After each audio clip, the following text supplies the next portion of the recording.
One of them is, stunningly, amazingly, Donald Trump was elected last fall. Like probably everyone in this room, I just could not fathom that happened after what happened on January 6th and everything. So I would contact Brian Fitzpatrick. I knocked on his door, I wrote him letters, I called his office and asked him, please do something. You're a congressman. You took an oath to defend our Constitution. Look what's going on. Time for you to stand up. I even tried to convince him to leave the Republican Party and be an independent, to caucus with the Democrats in order to defend our Constitution. Of course, I heard nothing. I began to go to protests and rallies, Royalstown Action League, Upper Bucks United, Indivisible Bucks County, and it was great. I mean, you have all that camaraderie, all these people who thought the same thing.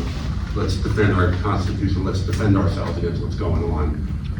But I started to think, is that enough? Am I doing enough? And I started to think, if Patrick isn't going to do anything, should I run for Congress?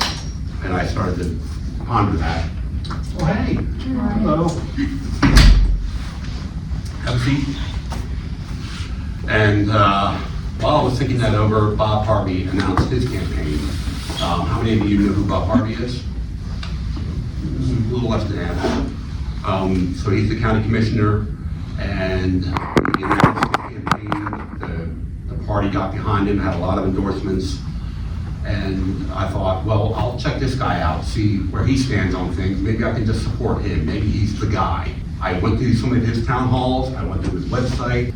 I found out everything I could find out about him, and I watched him and listened, and he was running, frankly, what I thought was the most cautious and conservative campaign right out of the old style Democratic playbook that was not going to get this job done. I thought people were going, if he went to the general election against Fitz, I thought people were going to see him as I saw him, meaning a standard politician running against another standard politician, and people would say, okay, it's a choice between a so-and-so and a something bag, you know, that's the saying goes.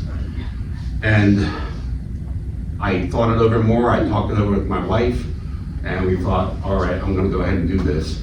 At the very least, I'll offer an alternative to what the Democrats are offering here. So I launched in July, and you know, it's been a learning process, I'll tell you that. I knew it was gonna be hard. I knew there was gonna be a lot of difficulty in getting the message out there, but it's been hard. I've been trying as much as possible to meet people like you face to face, both at events, just walking my dogs around the district. If you've been on my Facebook page, you've seen that. That's kind of where this whole democracy dog thing comes from. Because I was at an event and I had my little dog with me, and a woman said, "Oh, that's great, your dog's out here ready to fight for democracy." And I said, "Yeah, it's a democracy dog." So we just took it and ran with it.